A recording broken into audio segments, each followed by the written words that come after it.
Research aptitude, બરાબર છે. તમે કોઈ કોમ્પિટિટિવ એક્ઝામ આપતા હો તો રિસર્ચ એપ્ટિટ્યૂડનો એક યુનિટ હોય છે.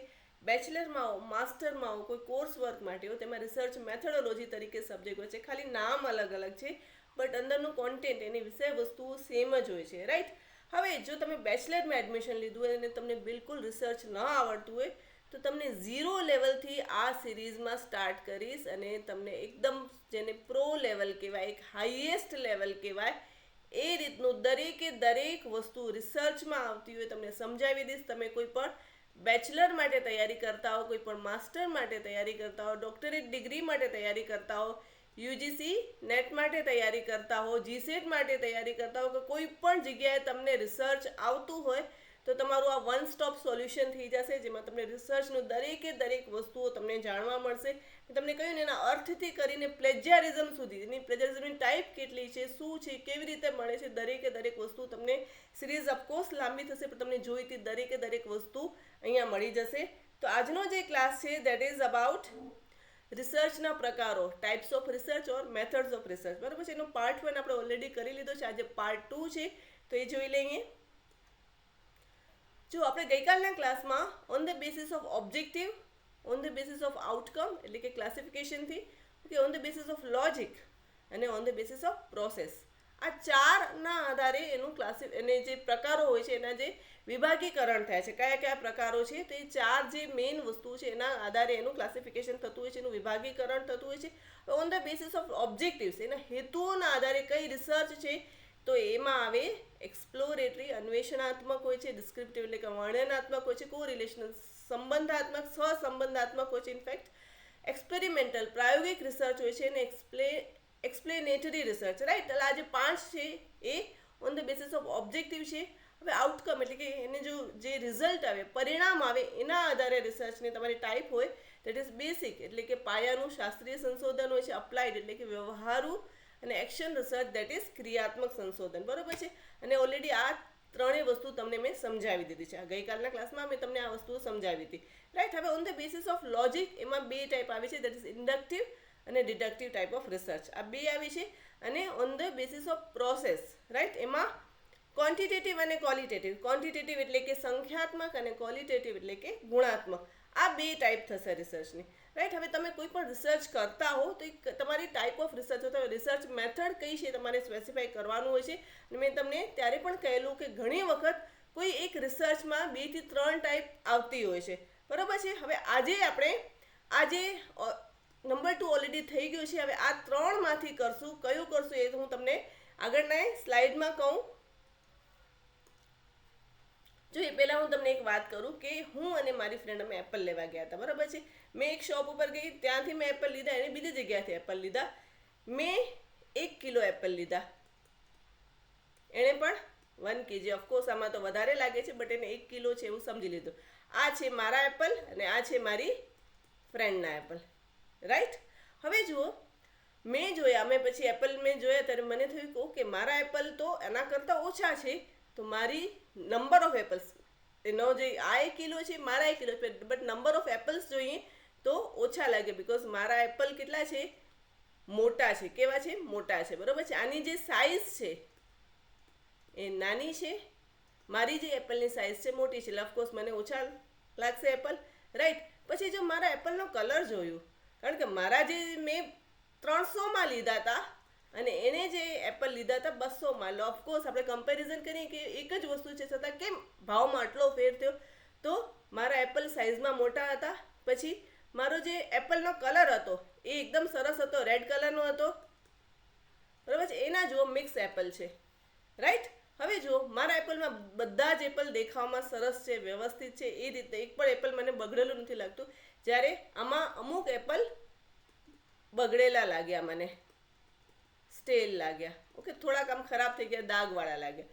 એટલે હવે જુઓ, આ જે 2 વસ્તુઓ છે, રાઈટ, એપલની, તો મેં શું કર્યું, તો મેં એના ગુણો જોયા, બરાબર છે. એની સાઇઝ જોઈ, ગુણોમાં શું જોયું, એની મેં સાઇઝ જોઈ, એનો મેં કલર જોયો, રાઈટ, એનો દેખાવ જોયો કે બંને આ બંને એપલમાં કમ્પેરિઝન, એક નાના છે, એ મોટા છે, જ્યારે આ એપલ છે એક જ સાઇઝના વ્યવસ્થિત છે, બરાબર છે. એટલે એનો દેખાવ જોયો. તો આ મેં શું જોયું, એના ગુણો જોયા છે. અને જ્યારે બીજી વસ્તુ મેં શું કમ્પેર કરી, દેટ ઇઝ પ્રાઇઝ મેં કમ્પેર કરી, બરાબર. સંખ્યામાં મેં શું કમ્પેર કર્યું, તેની પ્રાઇસ કમ્પેર કરી, અને બીજું મેં અગાઉ તમને કહેલું શું, નંબર ઓફ એપલ્સ કમ્પેર કર્યા. ઓફકોર્સ ક્વોન્ટિટી બંને કિલો છે, બટ સાઇઝના આધારે મારા નંબર ઓફ એપલ ઓછા છે કમ્પેર ટુ હર, બરાબર.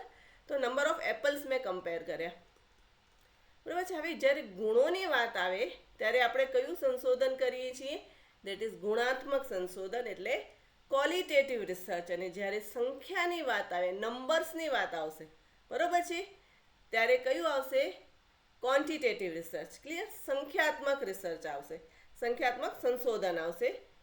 એટલે આજે જે આપણે ક્લાસ છે એમાં આપણે શું કરશું, that is qualitative and quantitative research. Clear? હવે આગળ જોઈએ. સૌથી પહેલા આપણે જોઈએ ક્વોન્ટિટેટિવ રિસર્ચ, એટલે કે સંખ્યાત્મક સંશોધન. ઘણી જગ્યાએ જથ્થાત્મક પણ લખે છે, ઓકે, બટ મેજરલી ગુજરાતીમાં સંખ્યાત્મક શબ્દ વપરાય છે. ક્લિયર? ક્વોન્ટિટેટિવ રિસર્ચ વિશે. હવે આગળ જે એપલની મેં તમને વાત કરી, એટલે એના પરથી જ્યારે તમને સંખ્યાની વાત આવે, બરાબર છે, ત્યારે કોઈ પણ તમારા મગજમાં આવી જવું જોઈએ કે નંબર્સ હશે એમાં, બરાબર છે. એને ક્વોલિટી, એના ગુણોની વાત નહીં હોય, કેવો લાગે છે, એનો દેખાવ કેવો છે, બરાબર છે, રૂપ રંગ કેવું છે, એની કોઈ પણ વસ્તુની વાત નહીં હોય. જ્યારે ક્વોન્ટિટીની વાત આવે છે, ક્વોન્ટિટી, બરાબર છે, દેટ મીન્સ નંબર્સ. આ તમને ધ્યાન રાખવાનું. એટલે એ દરેકે દરેક રિસર્ચ જેમાં નંબર્સ આવતા હોય, જેમાં તમે ડેટા કલેક્ટ કરો અને એ તમને નંબર્સમાં ડેટા મળતા હોય, પછી એનો અચીવમેન્ટ સ્કોર હોય, બરાબર છે, પાસ થયેલાની સંખ્યા હોય, નાપાસ થયેલાની સંખ્યા હોય, બરાબર. એ દરેકે દરેક વસ્તુ જેના ડેટા જે નંબર્સમાં હશે એ તમારી રિસર્ચ કઈ કહેવાશે, ક્વોન્ટિટેટિવ રિસર્ચ, બરાબર. હવે જોઈ લઈએ આગળ ડેફિનેશન જોઈએ. Quantitative research is defined as systematic investigation of phenomena by gathering data in the form of numbers. બરાબર છે, આ શબ્દ ખાસ ધ્યાન રાખજો. Performing statistical, mathematical or computational techniques. બરાબર છે, computational techniques, mathematical techniques, that means આપણે એનો મીન કાઢીએ છીએ, એના પર્સન્ટેજ કાઢીએ છીએ. તો આ જે ડેટા તમને કલેક્ટ કરશો ને જે ડેટા મળશે એ તમને નંબરના ફોર્મમાં મળશે, બરાબર છે, સંખ્યાના ફોર્મમાં મળશે, ઓકે. અને એના પર તમે ગાણિતિક કોઈ પણ તકનીક, ગણતરી તમે કોઈ પણ જાતની કરી શકશો, જે તમને ક્વોલિટેટિવ રિસર્ચમાં તમે નહીં કરી શકો. ક્લિયર થઈ ગયું? ઓકે. હવે આગળ જોઈએ. Quantitative research is expressed in numbers. Again જો આ શબ્દો ખાસ યાદ રાખજો, એટલે તમને તરત ખ્યાલ આવી જાય વસ્તુઓ પકડતા. And graphs. ઓફકોર્સ નંબર્સ હોય ત્યારે આપણે એને ગ્રાફ્સમાં ડિનોટ કરી જ શકીએ, right. It is used to test or confirm theories and assumptions. બરાબર છે. મને એમ થાય કે નહીં, આ જે મેથડ છે એના કારણે છોકરાઓને વધુ સારું સમજાય છે, તો એ હું કઈ રીતે હું નક્કી કરીશ, તો એની હું એ લોકોનો અચીવમેન્ટ સ્કોર લઈશ. અચીવમેન્ટ સ્કોર ઓફકોર્સ નંબર્સમાં આવશે, એટલે મારી થિયરી છે કે ચલો જે હું પ્રેક્ટિકલી સમજાવું છું, છોકરાઓને સારું સમજાય છે, એ મારું અહીંયાથી નક્કી થઈ જશે, બરાબર છે. એટલે જે it is used to test or confirm theories or assumptions, right? This type of research can be used to establish and generalize facts about the topic. હવે આ વસ્તુ યાદ રાખજો કે ક્વોન્ટિટેટિવ રિસર્ચ હોય છે ને તમે જનરલાઇઝ કરી શકો. જનરલાઇઝ કરી શકશો ઇન ધ સેન્સ, મેં તમને ઉદાહરણ આપેલું કે અમુક રીતે આપણે બાળકોને સમજાવી, ધારો કે લેક્ચર મેથડથી હું સમજાવું છું, અને બીજું છે હું પ્રેક્ટિકલથી વસ્તુઓ સમજાવું છું. હવે એક ટીચરે કીધું કે નહીં, લેક્ચરથી છોકરાઓને સારું સમજાવી શકે, બિકોઝ મને જે વસ્તુ આવડે છે હું છોકરાઓને સમજાવીશ, હું જેટલું રિફર કરીશ દરેક અલગ અલગ બુકમાંથી હું છોકરાઓને આપી શકીશ. છોકરાઓ દરેક વસ્તુઓ, દરેક જે બુક્સ હોય છે રિફર નથી કરતા, એટલે મને એમ થયું કે લેક્ચર મેથડ વધુ સારી રહેશે. જ્યારે હું કહું કે નહીં, છોકરાઓ પોતાના એક્સપિરિયન્સ, પોતાના અનુભવથી વસ્તુઓ શીખશે, એટલે પ્રેક્ટિકલ મેથડ સાચી છે, વધુ સારી છે, બરાબર છે. તો હવે અમારા બંનેમાંથી સાચું કોણ? તમે એક વસ્તુ છોકરાઓને લેક્ચર મેથડથી સમજાવશો, સેમ વસ્તુ એ લોકોને પ્રેક્ટિકલથી સમજાવશું, અને પછી એ લોકોનો અચીવમેન્ટ સ્કોર જોશું, ઓકે. એની ટેસ્ટ લેશું, 10 માર્ક્સની લઈ લઈએ, અચીવમેન્ટ સ્કોર જોશું, અને પછી જે અચીવમેન્ટ સ્કોર જેમાં વધારે હશે that is the best thing, બરાબર છે. હવે આ વસ્તુઓનો જે રિઝલ્ટ આવશે એ રિઝલ્ટ, એટલે મને આ બેમાંથી ખબર પડી જશે કે ઓકે, સાયન્સમાં લેક્ચર કરતાં પ્રેક્ટિકલ વધુ સારું છે, રાઈટ. એટલે હવે આ વસ્તુ જનરલાઇઝ કરી શકશું. હવે આપણે જનરલી સાયન્સમાં આપણે પ્રેક્ટિકલ છોકરાઓને વધારે કરાવતા હોઈએ છીએ, ક્લિયર થઈ ગયું? એટલે આ કોઈ પણ વસ્તુ જ્યારે તમે ક્વોન્ટિટેટિવ રિસર્ચ સંખ્યાત્મક સંશોધન કરતા હો ત્યારે જે એનો રિઝલ્ટ મળે એ તમે જનરલાઇઝ કરી શકશો. તમે એક જગ્યાએથી વસ્તુ બીજી જગ્યાએ પણ વસ્તુઓ તમે અપ્લાય કરી શકશો. બરોબર છે? એનું સામાન્યકરણ આપણે કરી શકીએ છીએ. રાઈટ? હવે આગળ જોઈએ. જો ક્વોન્ટિટેટિવ રિસર્ચ મેથડ છે, ઓકે, એમાં બે ટાઈપ હોય છે. એક તો પ્રાઇમરી ક્વોન્ટિટેટિવ રિસર્ચ મેથડ અને secondary quantitative research method. Okay, હવે લોકેશ પોલની બુક આવે છે, જ્હોન બેસ્ટની બુક આવે છે,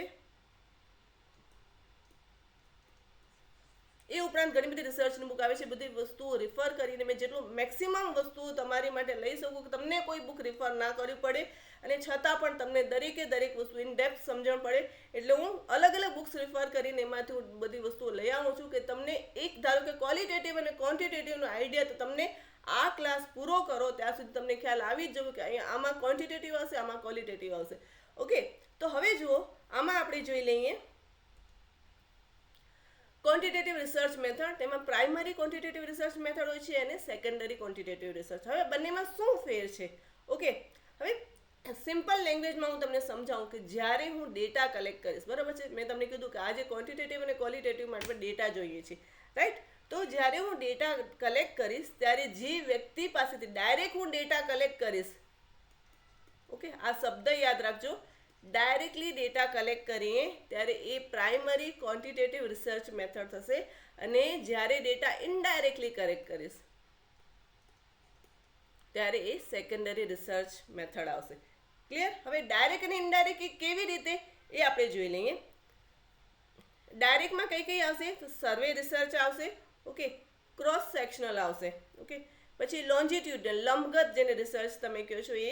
અને રિસર્ચમાં બને ત્યાં સુધી ઇંગ્લિશ વર્ડ યાદ રાખવાની ટ્રાય કરજો, બીકોઝ ઘણી વખત એક્ઝામમાં તમને ઇંગ્લિશ વર્ડ જ ગુજરાતીમાં લખીને આપતા હોય છે, એટલે બહુ બેસિક વર્ડ હોય છે, એટલે ઇંગ્લિશમાં યાદ રાખવાની ટ્રાય કરજો. ઘણી વખત ગુજરાતી વર્ડ એટલા ડિફિકલ્ટ થઈ જાય કે એ યાદ રાખવા આપણી માટે અઘરા થઈ જાય છે, એટલે ઇંગ્લિશ વધારે બેટર રહેશે.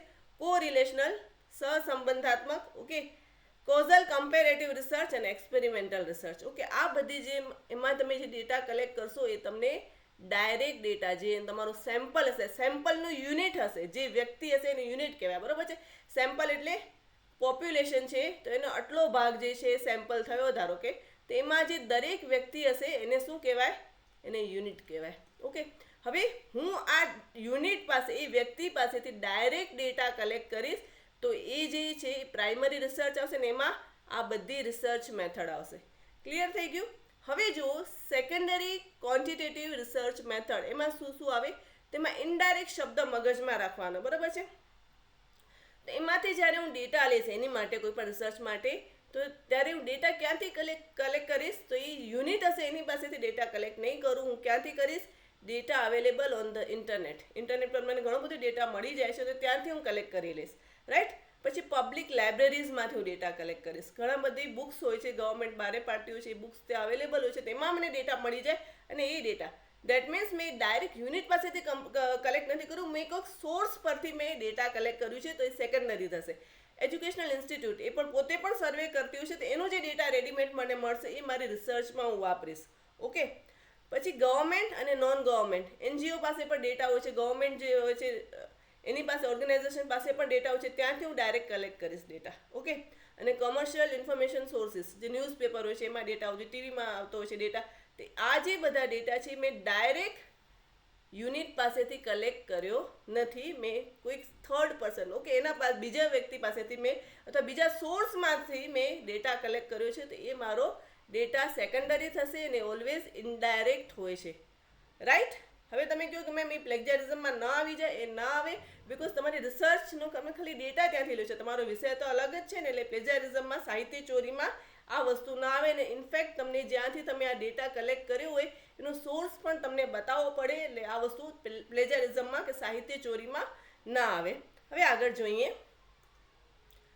જો સર્વે રિસર્ચ, બરાબર છે, જેને સર્વે આપણે ગુજરાતીમાં સર્વે જ કહ્યું છે, મેં તમને કીધું બને એટલા ઇંગ્લિશ નામ યાદ રાખજો. હવે એની માટે હું તમને એક વસ્તુ સંભળાવું. Give me a second.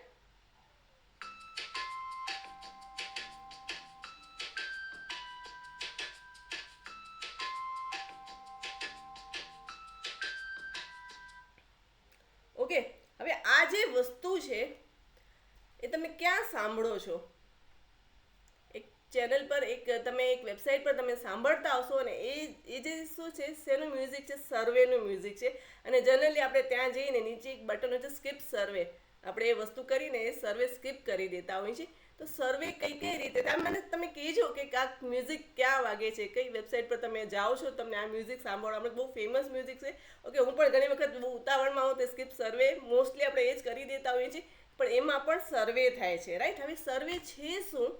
Okay, survey research is the most fundamental tool for all quantitative outcome research methodologies and study.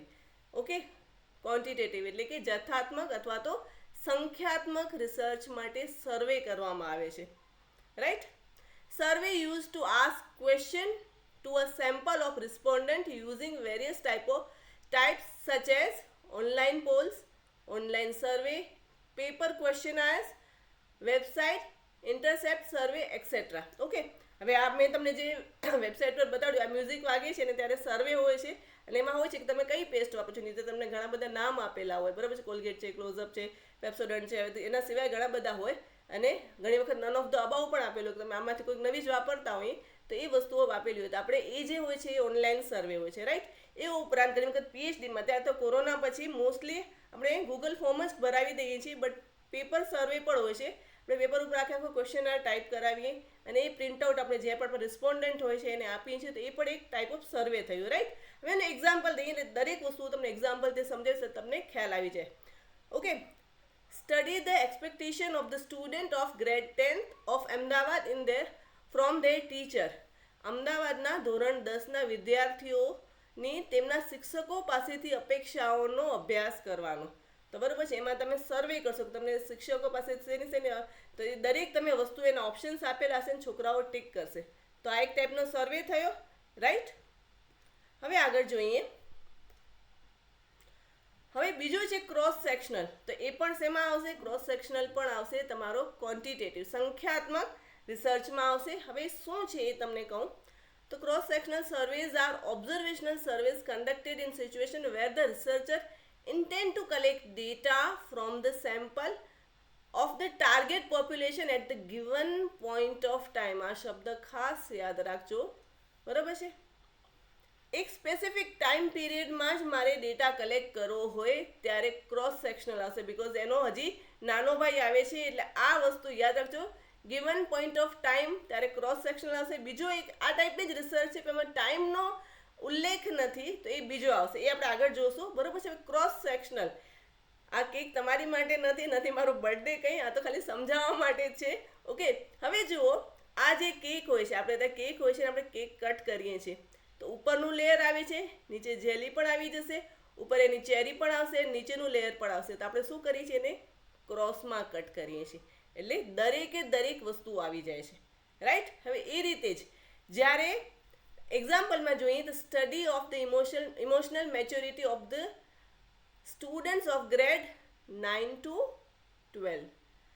હવે આ જે મેં સર્વે કર્યો છે એ મેં 2023માં સર્વે કર્યો હોય, તો 2023માં સ્ટાન્ડર્ડ 9માં જે સ્ટુડન્ટ હોય એનો સર્વે કર્યો.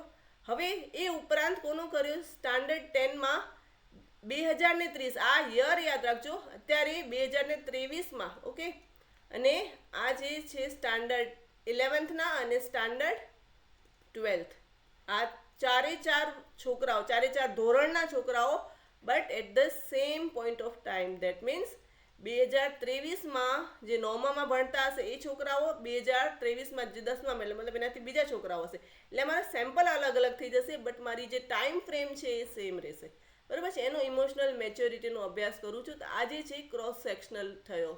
ઓકે, ક્રોસ સેક્શનલ સર્વેમાં ટાઈમ ફ્રેમ સેમ હશે, બટ જે મારો સેમ્પલ હશે એ અલગ અલગ થઈ જશે.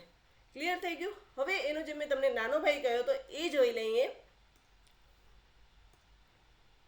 લોન્જિટ્યુડનલ સર્વે, રેખાંશ સર્વે, અથવા તો એને લંબગત, ગુજરાતીની બુક્સમાં લંબગત સર્વે પણ નામ આપેલું હોય છે. ઓકે, બટ લોન્જિટ્યુડનલ શબ્દ યાદ રાખજો. હવે એમાં શું હોય છે? તેમાં જો હવે કેકમાં આપણે શું કર્યું હતું, આવી રીતે આપણે એક એનો ક્રોસમાં કટ કરેલું. ઓકે, એની ઉપર ચેરી આવી હતી, નીચેનો દરેક લેયર આવ્યો તો એ રીતને આપણે લીધેલું. બટ જ્યારે લોન્જિટ્યુડનલ સર્વે હોય તો સપોઝ આ કેક છે, ઓકે, અહીંયા ચેરી પણ મૂકી દો ને, તો કેક તમે એમ કેક ચેન્જ કરી નાખ્યો તમે. ઓકે, હવે આ કેક છે તો એનો ઉપરનો લેયર લઈશ, ઓકે, એના પછી આ લેયર લઈશ અને પછી આ લેયર લઈશ. ઓકે, હવે કેવી રીતે એ હું તમને સમજાવું. જો ક્રોસમાં શું કર્યું હતું, મેં આખો આમ કટ મારેલો, બટ લોન્જિટ્યુડનમાં આવી રીતે લેવાનું. ક્લિયર થઈ ગયું? હવે કઈ રીતે આપણે એક્ઝામ્પલથી પણ સમજશું. પહેલાંની ડેફિનેશન જોઈ લઈએ. Longitudinal surveys are also observational survey. Cross sectional પર ઓબ્ઝર્વેશનમાં આ પણ એમાં આવે છે.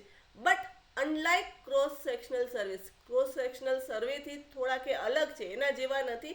શું અલગ પડે છે? Longitudinal surveys are conducted across the various time duration. Okay, અલગ અલગ સમયમાં થતું હોય છે. એનો સમય જે છે એક જ સમયમાં નથી હોતો, અલગ અલગ સમયગાળામાં થતો હોય છે. To observe a change in respondents behaviour and thought processes.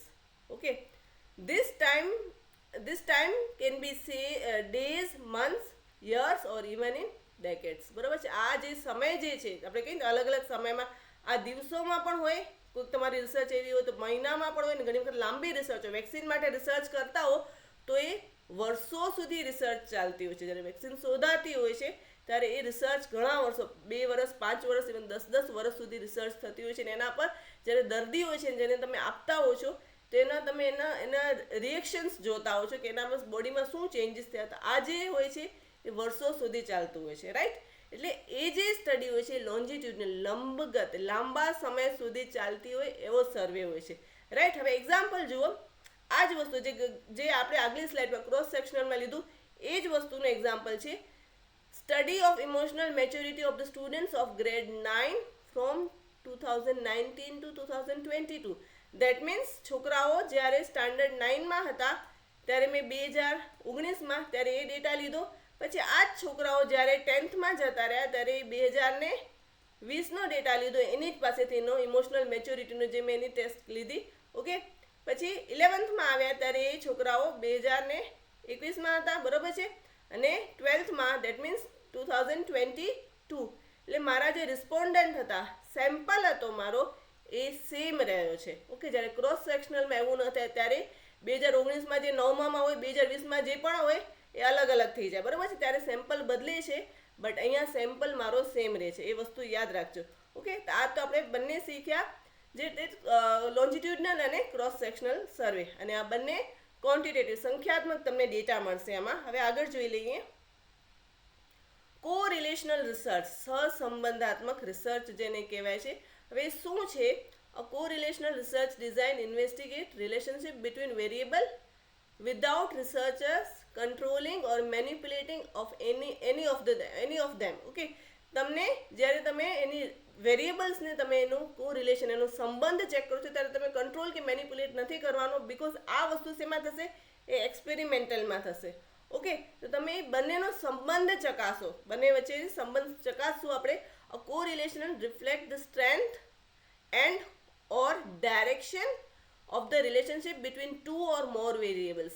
હવે કઈ રીતે એ જોશું આપણે આગળ ઉદાહરણમાં. The direction of correlation can either be positive or negative.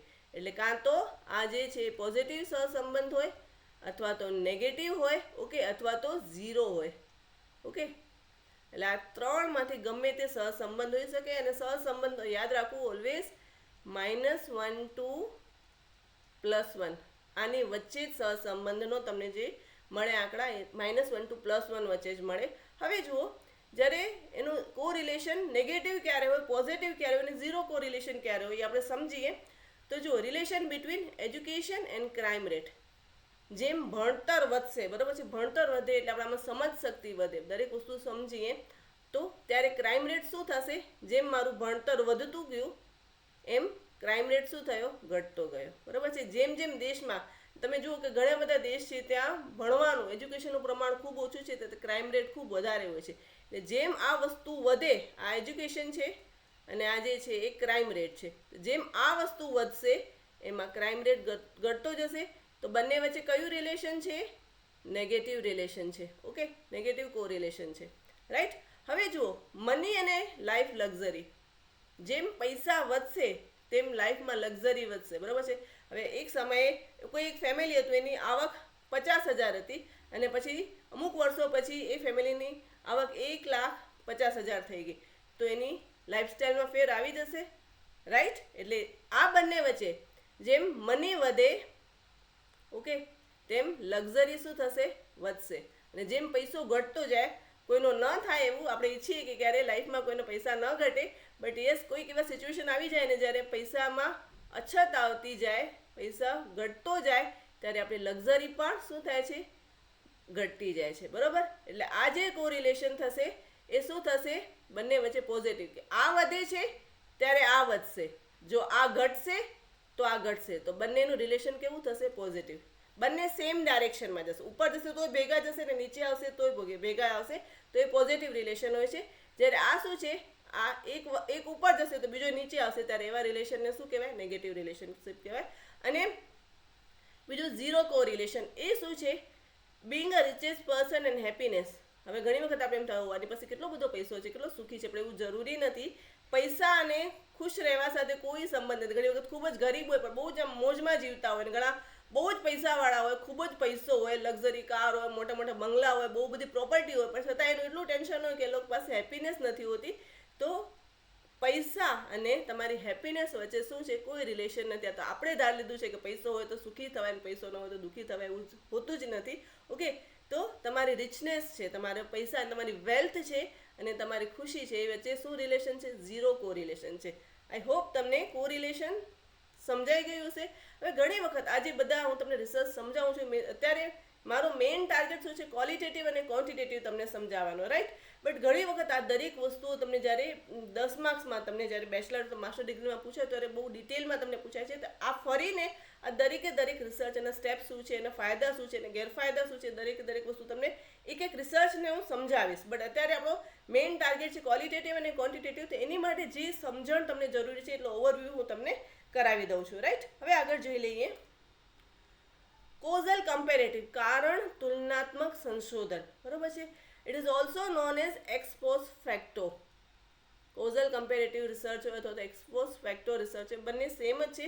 હવે એક્સપોઝ ફેક્ટો એ શું છે, તો એ લેટિન વર્ડ છે, એનું મિનિંગ શું થાય, આફ્ટર ધ ફેક્ટ. એટલે મતલબ કે વસ્તુઓ બની ચૂકી છે એના પછી તમે એનું રિએક્શન, એનું સંશોધન તમે જુઓ છો, રાઈટ.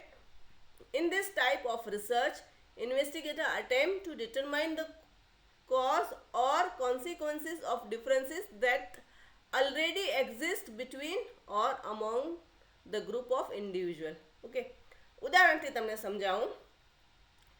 કોઈ એક જગ્યાએ તમે ગયા અને એક્સિડન્ટ થઈ ગયું, બરાબર છે. હવે તમે સપોઝ તમે પોલીસવાળા છો, તમે જોયું કે ઓકે આ જગ્યાએ એક્સિડન્ટ થઈ ગયું, બહુ મેજર એક્સિડન્ટ થઈ ગયું છે. હવે તમારે સમજવી છે વસ્તુઓ, તો તમે ફરીને એક્સિડન્ટ કરાવશો નહીં.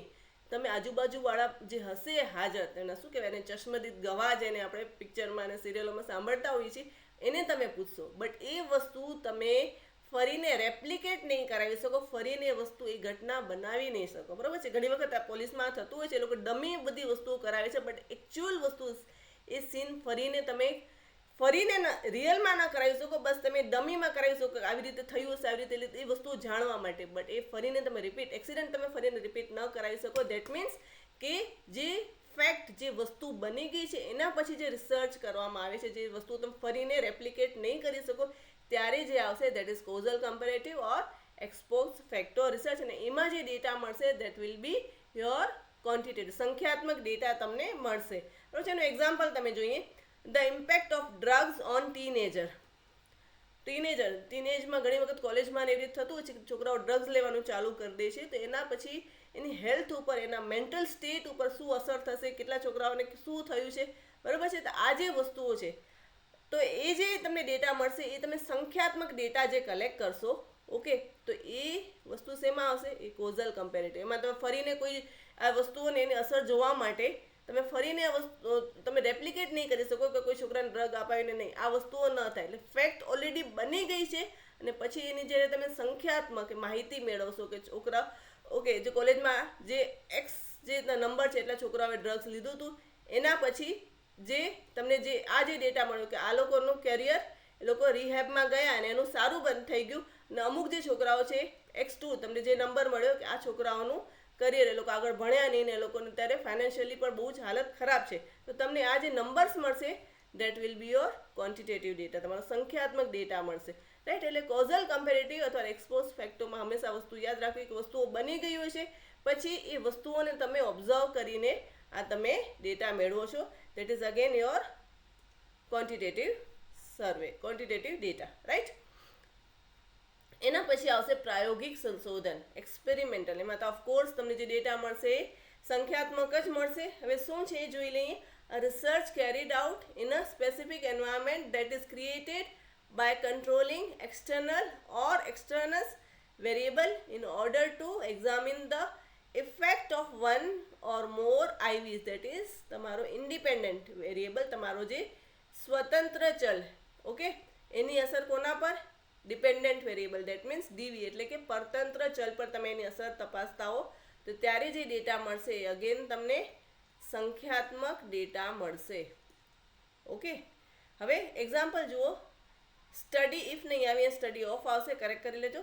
Study of effect of teaching methods on the achievement of the student in Hindi grammar. Hindi ગ્રામરના તમને ટીચિંગ મેથડ, તમે અલગ અલગ મેથડ તમે હિન્દી ગ્રામર સમજાવો બાળકોને, અને તમે એના પછી જુઓ કે કઈ મેથડ સારી છે. જે આપણે સાયન્સમાં આગળ ઉદાહરણ લીધું સેમ વસ્તુ તમે હિન્દી ગ્રામરમાં પણ કરો, કે તમે એ લોકોને પ્લાકાર્ડ, તમે કાર્ડ બનાવીને ગ્રામરની વસ્તુઓ સમજાવો ને એક તમે બ્લેકબોર્ડ ઉપર સમજાવી દો. ઓકે, અને એ બંનેમાં તમે જુઓ કે કઈ મેથડ વધુ સારી પડે, જેમાં તમને વધારે સ્કોર, અચીવમેન્ટ સ્કોર મળશે એ તમારી મેથડ સારી હશે. તો એ જે વસ્તુ થશે that will be your experimental, અને અગેન તમને ડેટા શું મળશે? એમાં સંખ્યાત્મક મળશે. એટલે આ જે રિસર્ચ થશે that is your quantitative research. Clear?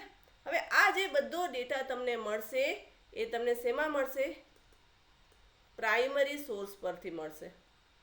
એટલે આને પ્રાઇમરી ક્વોન્ટિટેટિવ રિસર્ચ મેથડ કહેવાય છે. ઓકે, એમાં તમને જે તમારો સેમ્પલ હશે, સેમ્પલમાં જે યુનિટ હશે, જે વ્યક્તિ અથવા જે સંસ્થા કે તમે જ્યાંથી પણ ડેટા લો એ ડાયરેક્ટ તમને ત્યાંથી ડેટા મળશે. એટલે આ બધા પ્રાઇમરીમાં, એટલી જે રિસર્ચ જોઈ એ બધી પ્રાઇમરી ક્વોન્ટિટેટિવ રિસર્ચ મેથડ થઈ. ઓકે, હવે આપણે શું જોશું? હવે આપણે જોઈએ સેકન્ડરી ક્વોન્ટિટેટિવ રિસર્ચ મેથડ. એમાં શું શું આવે છે?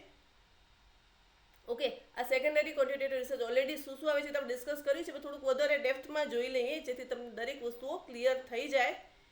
જો હવે જે ડેટા ઇન્ટરનેટ પર અવેલેબલ હોય છે, most research topic is available online and this aids in boosting the validity of primary quantitative data. તમને ઘણી વખત એમ થાય કે આ ડેટા વેલિડ હોય કે નહીં. ઓફકોર્સ જે ઘણી બધી ગવર્મેન્ટની વેબસાઇટ હોય છે એ લોકો ડેટા મૂકતા હોય છે અને ઓથેન્ટિક ડેટા હોય છે, એટલે બધો ડેટા એની વેલિડિટી હોય છે 100% સાચી હોય છે, એટલે વેલિડ અથવા તો ઓથેન્ટિક ડેટા કહેવાય. તો આ તમને રિસર્ચમાં ઉપયોગ કરી શકો અને તમને યસ એમાં સોર્સ તમે મેન્શન કરી દો. ઓકે, ક્યાંથી તમે ડેટા લીધો છે, તો તમે પ્લેઝરિઝમમાં બિલકુલ ના આવો, બિકોઝ તમે ખાલી ડેટા લીધો, તમારો રિસર્ચ ટોપિક તો ઓલરેડી અલગ જ છે, રાઈટ. હવે એ ઉપરાંત તમને આ સેકન્ડરી આ એક સોર્સ થયો. બીજો સોર્સ કયો છે? Government and non government sources. This data is highly reliable. Of course ગવર્મેન્ટમાંથી લીધા હોય તમે, સેન્સસ, તમારે જે આપણે શું કહેવાય વસ્તી ગણતરીનો જે ડેટા હોય છે, તો એ ડેટા ઘણી બધી જગ્યાએ ઉપયોગમાં આવતો હોય છે, બરોબર છે. તો એ કોણ કરે છે? ગવર્મેન્ટ કરે છે. એ હાઈલી રિલાયબલ હોય છે, ઇનડેપ્થ ડેટા હોય છે. Okay, it can be use to increase the validity of quantitative research design. આ પણ તમારો ડેટા જેમ આ વેલિડ ગણાય એ આ ડેટા પણ તમારો વેલિડ ગણાય, રાઈટ. હવે આગળ જોઈએ પબ્લિક લાઇબ્રેરીઝ. ઓકે, હવે પબ્લિક લાઇબ્રેરી, જાહેર પુસ્તકાલયો, ત્યાં પણ ઘણા બધા ગવર્મેન્ટની બુક્સ આવે છે, ઘણી એનજીઓ પણ બુક્સ અમુક ડેટા બહાર પાડતી હોય છે, એ બુક્સ પણ ત્યાં તમને મળી રહે. બટ યસ, હવે આપણે લાઇબ્રેરીનો ઉપયોગ ઓછો કરી છે. જે પણ વસ્તુ હોય છે આપણે તો બુક્સ પણ આપણને આપણી ફિંગર ટીપ પર મોબાઈલમાં મળી જતી હોય છે. બટ તમે યસ લાઇબ્રેરીમાં જાઓ ને તમને ત્યાંથી પણ જે ડેટા મળે એ પણ વસ્તુઓ રિલાયબલ હોય છે, એ પણ વસ્તુઓ વેલિડ ગણાય છે, રાઈટ. તો આ ડેટા પણ તમારો જે મળશે એ ક્વોન્ટિટેટિવ ડેટા બટ સેકન્ડરી સર્વે થશે, સેકન્ડરી ક્વોન્ટિટેટિવ ડેટામાં આવશે, right. Sorry.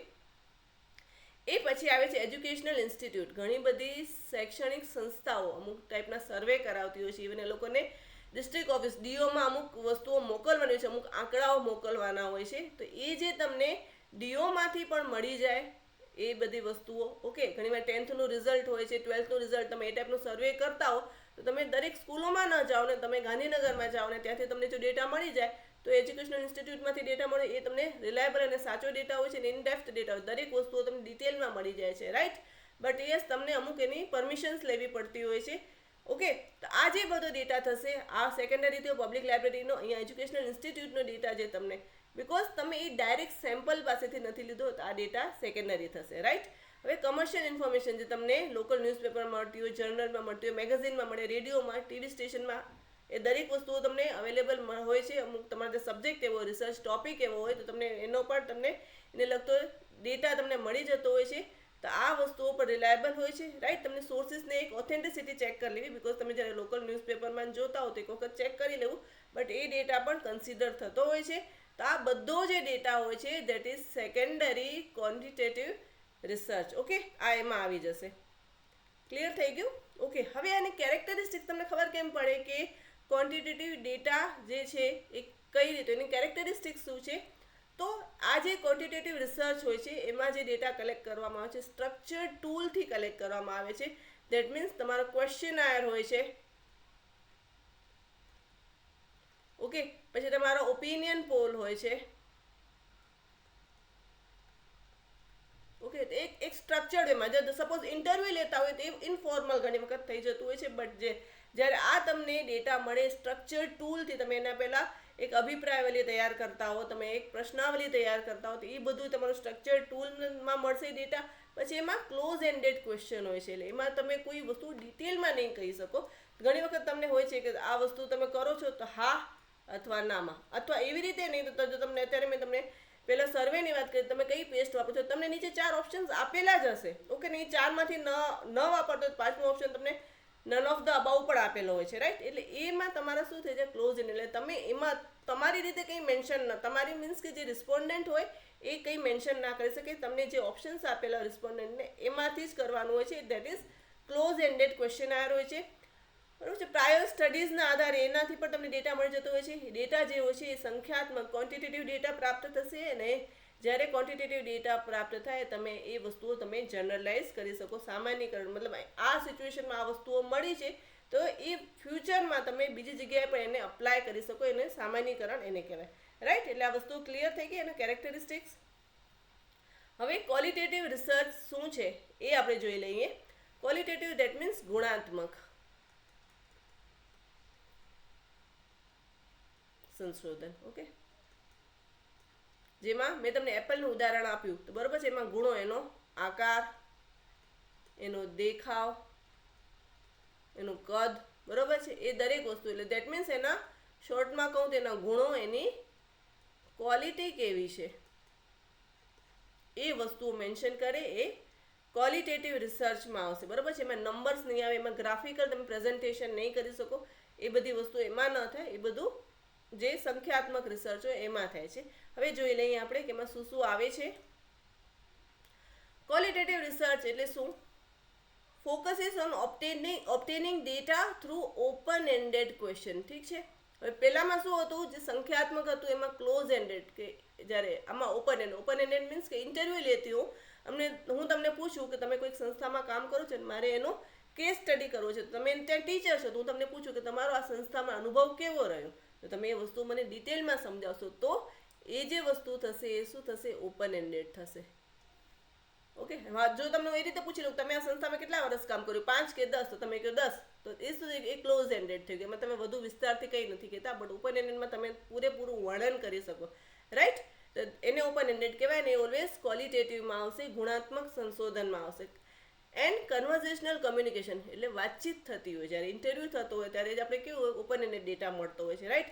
A case study of a classroom, કોઈ ક્લાસરૂમનો જો કેસ સ્ટડી કરું છું તો ત્યાં છોકરાઓ કેવી રીતે બિહેવ કરે છે, શાંત છે, અવાજ કરે છે, એકદમ વસ્તુઓ ધ્યાનથી સાંભળે છે, પાછળના છોકરાઓ ઘણી વખત તોફાન કરતા, તેનું જે બિહેવિયરનું ઓબ્ઝર્વેશન કરીશ દરેક પીરિયડમાં, તો એ શું થશે, કેસ સ્ટડીને ત્યારે જે મને રિપોર્ટ મળશે, ઓકે, ત્યારે જે ડેટા કલેક્ટ કરીશ એ શું હશે, ડિસ્ક્રિપ્ટિવ હશે, એનું ગુણાત્મક વિશ્લેષણ હશે, રાઈટ.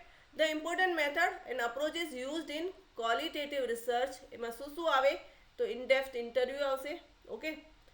ફોકસ ગ્રુપ હશે, એના પર ઓબ્ઝર્વેશન કરતી હોય એ આવશે. પછી કેસ સ્ટડી આવશે, પછી ઓબ્ઝર્વેશન આવશે, પછી કોઈ પણ કોન્ટેન્ટ એનાલિસિસ એટલે કે કોઈ વિષય વસ્તુનું એનાલિસિસ કરીશ તો એ પણ શેમાં આવશે? ક્વોલિટેટિવમાં આવશે. અને ગ્રાઉન્ડેડ સ્ટડી એ ઉપર નરેટિવ સ્ટડી હોય છે તો એ પણ શેમાં આવશે? ક્વોલિટેટિવ રિસર્ચમાં આવશે, ગુણાત્મક સંશોધનમાં આવશે. રાઈટ. હવે ઇનડેપ્થ ઇન્ટરવ્યૂ એટલે શું? તો in-depth interview always systematic plan કરેલું હોય છે. ઘણી વખત આપણે ટીવીમાં જોતા હોઈએ છીએ કે જ્યારે ઇલેક્શન આવતા હોય છે ત્યારે બધા નેતાઓ પોતાના ઇન્ટરવ્યૂ ગોઠવે છે અલગ અલગ ચેનલ્સ પર. તો એ જે હોય છે એ સિસ્ટમેટિકલી પ્લાન્ડ હોય છે. એ લોકોને ઘણી વખત નહીં, મોસ્ટલી એ લોકોને ક્વેશ્ચન્સ પણ ખબર હોય છે અને ઘણી વખત એ લોકો ક્વેશ્ચન હોય એ રીતે જ પૂછાતા હોય છે કે એ ક્રમમાં જ પૂછાય. એટલે દરેક વસ્તુ સ્ટ્રક્ચર્ડ વેમાં હોય છે. ઓકે, એટલે જે આઉટકમ મળે જે આપણી પાસે એ એકદમ વ્યવસ્થિત મળતું હોય છે. તો 1-to-1 ઇન્ટરવ્યૂ હોય છે. ઇનડેપ્થ ઇન્ટરવ્યૂ એ શેમાં આવશે? ક્વોલિટેટિવ ગુણાત્મકમાં આવશે. ઉદાહરણ જોઈએ. An interview of principals to know the history of organisation. તમે કોઈ પ્રિન્સિપલનું ઇન્ટરવ્યૂ લો ને તમે જો કોઈ એક સંસ્થા છે, બરાબર છે, એના પર તમે કેસ સ્ટડી કરવા માંગો છો. ધારો કે ગુજરાત વિદ્યાપીઠ છે, એના પર મારે કેસ સ્ટડી કરવી છે, એના પર રિસર્ચ કરવી છે, તો ત્યાં જે હું જઈશ, બરાબર છે, અને ત્યાં હું અલગ અલગ પ્રોફેસર્સને મળીશ, રાઈટ, એના વીસીને મળીશ અને એનો ઇન્ટરવ્યૂ લઈશ, બરાબર છે. તો એ જે મારો ઇન્ટરવ્યૂ થશે એ કયું હશે? ઇનડેપ્થ ઇન્ટરવ્યૂ હશે ને. ત્યારે જે મને ડેટા મળશે, બિકોઝ એમાં મને હા કે નામાં કે યસ કે નોમાં કે ન્યુમેરિકલમાં કોઈ જવાબ નહીં મળે. મને પહેલેથી એની હિસ્ટ્રી કહેશે કે આ વખતે આટલું રિઝલ્ટ હતું, આવી રીતે છોકરો અમારી જે ગુજરાત વિદ્યાપીઠ છે એની આઈડિયોલોજી આવી છે. તો એ જે વસ્તુ આવશે એ મને શું મળશે? ગુણાત્મક મને સંશોધનમાં મળશે. રાઈટ. ફોકસ ગ્રુપ ઓલવેઝ 6 થી 10 જેટલા પાર્ટિસિપન્ટ હોય છે. એક નાનકડું ગ્રુપ હોય છે. The focus group is to find answers of why, what, how, એ ટાઈપના ક્વેશ્ચન કે તમે શા માટે આવી રીતે કર્યો છે, તમે શું એવું કર્યું અને આ કરવા પાછળના રીઝન શું છે. એના જે આન્સર્સ મળશે એ કોઈ દિવસ યસ નોમાં નહીં મળે, ક્લોઝ એન્ડેડ નહીં મળે, બધા ઓપન એન્ડેડ. દરેક વસ્તુઓ જે મારું ફોકસ ગ્રુપ હશે એ મને સમજાવશે કે આ રીઝન હતા, બરાબર છે. કોઈ કંપનીનો કરતી હું સર્વે અને પૂછું કે તમારી કંપની જે તમારી 2010માં તમારી કંપની હતી એની જે બુક સાઇઝ હતી તમે આટલી હતી, આટલા કરોડ હતી ને અત્યારે વધીને નથી, ડબલથી પણ વધુ થઈ ગઈ છે. તમે એવું શું કામ કર્યું, બરાબર છે. હું કેસ સ્ટડી કરું છું કોઈ ધારો કે ટાટા કંપની પર. તો એ જે ઇન્ટરવ્યૂ લઈશ, એના મેનેજર્સનો લઈશ, એના અલગ અલગ જે એમ્પ્લોઈઝ હશે એનો લઈશ, એ લોકોની જે બધી સ્ટ્રેટેજી સમજીશ, એ મને શેમાં મળશે? એ મને ક્વોલિટેટિવ ગુણાત્મક વિશ્લેષણમાં મળશે. ક્લિયર થઈ ગયું? અહીંયા બીજું એક ઉદાહરણ ટાંક્યું છે. Suppose you are researching why HP laptop sale is decreasing. The required information mentioned below. બરાબર છે. HP લેપટોપનું જે સેલ છે ઓચિંતાનું ઘટવા માંડ્યું. તો તમે શું એમાં કયો ટાઈપનો સર્વે કરશો? તો વોટ ડઝ કસ્ટમર વોન્ટ. હું એચપીની એમ્પ્લોયી છું, મને એમ થયું ઓકે આ ગયા વખતે મારું જે સેલ હતું એના કરતાં અત્યારે આ વર્ષે 10% ઘટી ગયું છે. દેટ મીન્સ ઘણો બધો લોસ જતો રહ્યો. તો આ શું કામ થયું? તો એના પર મારે સ્ટડી કરાવવું છે. તો હું જોઉં કે આવું કારણ શું એવું બન્યું છે. તો હું પહેલાં શું કહીશ? કસ્ટમરને શું જોઈએ છે, બરાબર છે, એને કયા ફીચર્સ જોઈએ છે. કારણ કે ઘણી બધી ટેકનોલોજી એડવાન્સ થઈ જતી હોય તો લોકોને અલગ અલગ ડિમાન્ડ્સ હોય, બરાબર છે. એ લોકોને શું જોઈએ છે, એ લોકોની જરૂરિયાત શું છે, એ લોકોનો ફિયર શું છે. ઘણી વખત એવું થાય ને કે આ વસ્તુ અત્યારે છે પણ નવી જ વસ્તુ લોન્ચ કરો તો આપણે હંમેશા ધ્યાન રાખતા હોય કે આપણે નવું લોન્ચ થયું છે, થોડુંક એને એક વખત ટકી જવા દો, માર્કેટમાં બરોબર થઈ જાય, સિઝન થઈ જાય, પછી આપણે એ લેશું.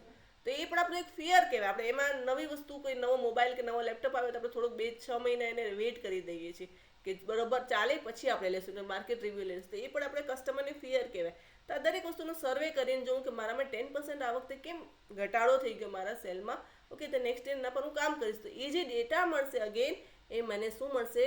ગુણાત્મક ડેટા મળશે. ક્લિયર? આઈ હોપ તમને વસ્તુઓ સમજાતી હશે. બિકોઝ મેં જ્યારે માસ્ટર ડિગ્રી કરી ત્યારે મને એટલું બધું ખ્યાલ નહોતું.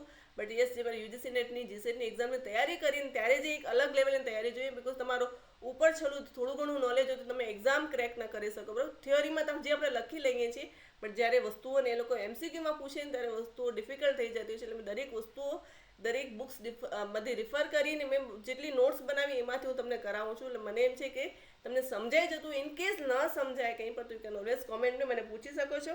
ઓકે, હવે ફિનોમેનોલોજી, ઓકે, ઘટના વિજ્ઞાન, એમાં એ શું છે? તો એ પણ એક ક્વોલિટેટિવ રિસર્ચ છે, right. Researcher attempt to understand how one or more individual experience the phenomena. Okay, એ જે ઘટના છે એને સમજવા માટે આ રિસર્ચ કરવામાં આવે છે. એને આ એક પ્રકારનું ગુણાત્મક સંશોધન છે. ઉદાહરણથી સમજો તો વસ્તુઓ વધારે ક્લિયર થઈ જશે. Interviewing the wives of 10 prisoners of war asking them to describe their experiences. હવે રશિયા અને યુક્રેનની જે લડાઈ થઈ, બરાબર છે, તમે ન્યૂઝ જોતા, હું એ ન્યૂઝ જોતી, પણ મને ઉપર છેલ્લો આઈડિયા હતો. એકચ્યુઅલમાં ઓન ગ્રાઉન્ડ સિચ્યુએશન કેવી હતી તો હું ત્યાં જાઉં, ત્યાંના લોકોને પૂછું, બરાબર છે. ઘણી વખત યુટ્યુબ પર આ બધા ઇન્ટરવ્યૂઝ આવતા એટલે આપણને ખ્યાલ પડે કે ઓન ગ્રાઉન્ડ એ વસ્તુઓ કેવી છે. અને એમાં પણ જો તમે એના જે વોરના જે પ્રિઝનર્સ હોય, કેદી બનાવી લીધા હોય છે, એની પત્નીઓને પૂછો તો એ વસ્તુ કેટલી પીડાદાયક હતી, બરાબર છે, એ તમને ડિટેલમાં એક્સપ્લેન કરે. તો એ ઘટનાને એ વર્ણન કરશે, એ શેમાં આવશે? એ ફિનોમેનોલોજી એટલે કે ઘટના વિજ્ઞાનમાં આવશે. એ જે એના વિક્ટિમ્સ હોય એ જ કહી શકે. સપોઝ આપણે ભૂકંપની વાત કરીએ, હમણાં જાપાનમાં અર્થક્વેક આવે, ઇવન આપણે કચ્છમાં પણ અર્થક્વેક આવ્યો હતો, તો એ સમયે ત્યાં તમે જઈને રિસર્ચ કરતા હો ને ત્યાં એના જે વિક્ટિમ્સ હોય, કચ્છમાં જે લોકો રહ્યા ને એ લોકોને જે અનુભવ્યું હતું, ભુજમાં જે અનુભવ્યું હતું, એ લોકોને જેને તમે પૂછશો અને એ જે રિસર્ચ થશે, એના જે ડેટા મળશે, ગુણાત્મક મળશે, અને એ જે રિસર્ચ કહેવાય એને ઘટના વિજ્ઞાન અથવા તો ફિનોમેનોલોજી કહેવાય. ક્લિયર થઈ ગયું? બિકોઝ આ જે અમુક રિસર્ચ એવી છે ને કે આપણને ખ્યાલ ન હોય કે એમાં શું શું વસ્તુ આવી છે, એટલે એને એક્ઝામ્પલથી સમજીએ તો વસ્તુઓ સારી રીતે સમજાઈ જાય. રાઈટ. હવે ઇથેનોગ્રાફી. હવે ઇથેનોગ્રાફી બહુ મોટી રિસર્ચ છે, એ પણ હું તમને ડિટેલમાં સમજાવીશ. અત્યારે આપણો ટાર્ગેટ ક્વોલિટેટિવ અને ક્વોન્ટિટેટિવ છે, એ સમજાઈ જવા માટે તો હું તમને એની જો બ્રીફ ઇન્ટ્રોડક્શન આપી દઈશ, બરાબર છે, જેથી તમને વસ્તુઓ ખ્યાલ આવી જાય. ઇથેનોગ્રાફી એટલે નૃવંશ શાસ્ત્ર, એ ટાઈપની research. Right. It is the process of studying and describing the culture. આ શબ્દ ખાસ યાદ રાખજો. કલ્ચર શબ્દ આવે એટલે ઇથેનોગ્રાફી રિસર્ચ જ આવશે. Okay. Culture is shared attitude, values, norms, practices, language, okay, material things of the group of the people. બરાબર છે. હવે જો સોરી, એક્ઝામ્પલથી સમજાવું હું તમને. Study the culture of Kutchi tribal community. હું પોતે કચ્છી છું એટલે કચ્છના ઉદાહરણ તમને વધારે જોવા મળશે. મને થોડુંક એના પ્રત્યે વધારે પ્રેમ હોય, ઓબ્વિયસલી આપણે જ્યાં જન્મ્યા હોય એ પ્રત્યે. બટ જો તમે કચ્છમાં અમુક એરિયામાં જાઓ, લખપતમાં જાઓ, એ બાજુ જુઓ, ત્યાં જે લોકો રહેતા હોય એ લોકોની મેનરિઝમ, ત્યાંનું કલ્ચર, તમે ઓબ્વિયસલી તમે ગાંધીધામ ભુજમાં જાઓ તો ત્યાંનું કલ્ચર તો એક સિટી જેવું જ હોય, બટ જે બેસિકલી ત્યાંની જે એકદમ કચ્છની જે ત્યાંની જે કલ્ચરની જે હજી ત્યાં કલ્ચર મેન્ટેન છે, ત્યાં જઈને તમે સ્ટડી કરવા માંગતા હો તો એ જે કલ્ચરની સ્ટડી થશે કચ્છની, એ શેમાં આવશે? ઇથેનોગ્રાફીમાં આવશે. ઓકે. હવે ત્યાં જશો એટલે ઓબ્વિયસલી તમને ત્યાંની કચ્છની લેંગ્વેજ, કચ્છી લેંગ્વેજ એના વિશે જાણવા મળશે. ત્યાંના એ લોકો બોડી પર જે છૂંદાવતા હોય છે, એ લોકોનું જે પહેરવેશ હોય છે, દરેકે દરેક વસ્તુ, ત્યાંની રહેણી કહેણી, તે લોકોની ખાવા પીવાની દરેક વસ્તુઓ, એ બધી વસ્તુ કલ્ચરમાં આવી જાય અને એ શેમાં આવશે? એ જે સ્ટડી થશે એ ઇથેનોગ્રાફી. અને એ જે તમને ડેટા મળશે, ત્યાં તમે એ લોકો જોડે રહેશો અને તમને જે ડેટા મળશે, કેવો ડેટા મળશે? એ ગુણાત્મક ડેટા મળશે, વર્ણન કરતો ડેટા મળશે. તમને એમાં સંખ્યામાં માહિતી નહીં મળે. ઓકે. એટલે આ જે રિસર્ચ આવશે એ અગેન ક્વોલિટેટિવ રિસર્ચ આવશે. આઈ હોપ તમને ક્લિયર થઈ ગયું હશે. હવે કેસ સ્ટડી, બરાબર છે. હમણાં આપણે વિદ્યાપીઠનું ઉદાહરણ લીધું, તો વિદ્યાપીઠનું પાછું એ જ ઉદાહરણ રાખીએ કે વિદ્યાપીઠમાં જઈને હું એ સંસ્થા વિશે અભ્યાસ કરીશ તો એ શેમાં આવશે? કેસ સ્ટડીમાં આવશે. કોઈ સંસ્થાનો અભ્યાસ કરું, ઇવન કોઈ ગ્રુપનો અભ્યાસ કરીશ, બરાબર છે. મને કોઈ એક ધારો કે રોટરી ક્લબ છે કે લાયન્સ ક્લબ, તો એ લોકોની જ્યારે સ્ટાર્ટિંગ થયું અને અત્યારે જે લોકોનું છે, તો એ જે પ્રોગ્રેસ થયું હતું, એ જે આખો અભ્યાસ થશે એ શેમાં આવશે? એ કેસ સ્ટડીમાં આવશે. કોઈ પણ સંસ્થાનો હોય, કોઈ ગ્રુપ, કોઈ વ્યક્તિઓના ગ્રુપનો અભ્યાસ હોય, તે બધું કેસ સ્ટડીમાં આવશે. ડેફિનેશન જોઈ લઈએ. Case study research is mostly use to study an organisation or entity. બરાબર છે. કોઈ પણ સંસ્થા અથવા તો એક ગ્રુપનો અથવા તો એ વ્યક્તિઓનો, એક વ્યક્તિ પર પણ તમે કેસ સ્ટડી કરી શકો છો. રાઈટ. હવે એનું એક્ઝામ્પલ અહીંયા આપેલું છે, અલગ એક્ઝામ્પલ છે એટલે જોઈ લઈએ આપણે. Okay. If the sale of Samsung mobile is decreasing, Samsung મોબાઈલનો સેલ ડિક્રીઝ થાય છે, then we can research for Oppo mobiles that why Oppo mobile sale is increasing. હવે સેમસંગનો સેલ ડિક્રીઝ થાય છે તો હું તો એનો રિસર્ચ કરું કે ચલો એનો કે શું કામ ડિક્રીઝ થાય છે, બરાબર છે. આપણે આગળ લેપટોપમાં, HP લેપટોપમાં જોયું, બટ મને થોડુંક અલગ લેવલનું રિસર્ચ કરવું છે, તો હું વિચારીશ શું કે સેમસંગનું તો ભલે ડિક્રીઝ થાય, એક એવી કંપની છે ઓપ્પો મોબાઈલ, ઓકે, એનો સેલ વધે છે, તો કયા કારણથી આ મોબાઈલનો સેલ વધે છે, તો એ સ્ટડી કરીશ ને એના રીઝન્સ જાણીશ કે શું કામ એ લોકોમાં વધારે પસંદ છે, એને પ્રાઇઝમાં ઓછું છે, એમાં ફીચર્સ વધારે છે. તો આ બધો જે સર્વે થશે એ અગેન મને શેમાં મળશે? એ મને સંખ્યામાં નહીં મળે, મને ગુણાત્મક, ઓકે, એક વર્ણનાત્મક ડેટા મળશે. ઓકે. ઓપન એન્ડેડ ક્વેશ્ચનમાંથી મને આ બધું ડેટા મળશે. તો એ શેમાં આવશે? એ ક્વોલિટેટિવ રિસર્ચમાં આવશે. ક્લિયર? હવે ઓબ્ઝર્વેશન, ઓકે, આ કેસ સ્ટડી હતી. હવે ઓબ્ઝર્વેશનમાં જોયું, qualitative observation is a process of research that uses subjective methodologies to gather systematic information of data. બરાબર છે. તમે કોઈ વ્યક્તિનું ઓબ્ઝર્વેશન કરો કે આવી રીતે કેમ કરે છે, આ કરવા પાછળનું કારણ. એક સ્ટુડન્ટનો તમે જુઓ કે એક સ્ટુડન્ટ છે નોર્મલ સબ્જેક્ટમાં, બરાબર, મેથ્સનો સબ્જેક્ટ આવે તો એનું બિહેવિયર આખું ચેન્જ થઈ જાય છે, ક્લાસમાં તોફાન કરવા માંડે, કોઈને ધ્યાન આપવા ન દે. તો એનું બિહેવિયરની પેટર્ન જ્યારે તમે સમજવી હોય ત્યારે જે તમે ડેટા કલેક્ટ કરશો એ શું થશે, એ અગેન ગુણાત્મક ડેટા તમને મળશે, સંખ્યામાં નહીં મળે. બરાબર છે. એનો તમે સ્કોર કલેક્ટ નહીં કરો, એનું બિહેવિયર આવું શું કામ છે એ કલેક્ટ કરશો. તો ઇન શોર્ટ હું જો તમને કહું કે જ્યારે પણ આપણે ક્વોલિટેટિવ ગુણાત્મક ડેટા મળતો, ગુણાત્મક રિસર્ચની જ્યારે વાત આવે ત્યારે આપણી 5 જે સેન્સ ઓર્ગન્સ છે, ઓકે, એના દ્વારા જે ડેટા કલેક્ટ કરશું, આપણે અમુક વસ્તુઓ જોઈને કરશું, અમુક વસ્તુઓ ઇન્ટરવ્યૂ આપણે સાંભળીને કરશું, બરાબર છે. એ જે સેન્સ ઓર્ગન્સથી જે ડેટા મળશે એ ક્વોલિટેટિવ ડેટા આવશે. એટલે સેન્સ ઓર્ગન્સમાં ક્યારે પણ નંબર્સ ના આવે, ઓકે. એટલે આ વસ્તુ યાદ રાખવી, જ્યારે સેન્સ ઓર્ગન્સથી ડેટા કલેક્ટ થાય છે that is always qualitative data મળશે. ક્લિયર થઈ ગયું? ઓકે. એમાં કોઈ દિવસ ન્યુમેરિકલ ફિગર્સ નહીં મળે તમને, ગ્રાફિકલ પ્રેઝન્ટેશન પણ નહીં થાય, રાઈટ. હવે નરેશન કરવું, કોઈ પણ તમને કહ્યું કે મને આ પિક્ચરનું નરેશન કર, ઓકે, નરેશન કરવું, દેટ મીન્સ એનું વર્ણન કરવું. કોઈ પણ વસ્તુનું તમે વર્ણનાત્મક જ્યારે વિશ્લેષણ કરતા હો તો એ શેમાં આવશે, એ અગેન તમારું ક્વોલિટેટિવ રિસર્ચમાં આવશે. Narrative analysis is as the name suggest, narrative analysis is all about listening to people telling their stories and analyzing what they means. બરાબર છે. અમુક વસ્તુઓ તમે વર્ણન જ્યારે કરતા હો, જેમ ફેનોમેનોલોજી છે એ રીતે નરેટિવ રિસર્ચ છે, બંને ઓલમોસ્ટ સેમ જ હોય છે. બટ એમાં શું છે, અમુક પરિસ્થિતિનું વર્ણન કરે અને તમે સાંભળતા હોય બિંગ અ રિસર્ચર, તો એમાં જે ડેટા મળશે તમને ગુણાત્મક ડેટા મળશે, રાઈટ. એના પછી છે કોન્ટેન્ટ એનાલિસિસ, કોઈ પણ વિષય વસ્તુનું એનાલિસિસ. ગાંધીજીના સત્યના પ્રયોગો,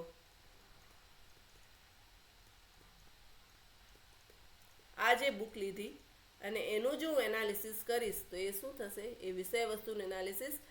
તો એ જે થશે એ કોન્ટેન્ટ એનાલિસિસ થશે ને અગેન એ શેમાં આવશે, એ ગુણાત્મક સંશોધનમાં આવશે. બિકોઝ એમાં મને કોઈ નંબર્સ નહીં મળે, એમાં મને એના જે ગાંધીજીના જે પ્રસંગ છે એનું વર્ણન મળશે, બરાબર છે. એના આધારે હું એનું એનાલિસિસ કરીશ. તે કોન્ટેન્ટ એનાલિસિસ, સામગ્રી વિશ્લેષણ અથવા તો મેજરલી એને વિષય વસ્તુ વિશ્લેષણ કહેવામાં આવે છે.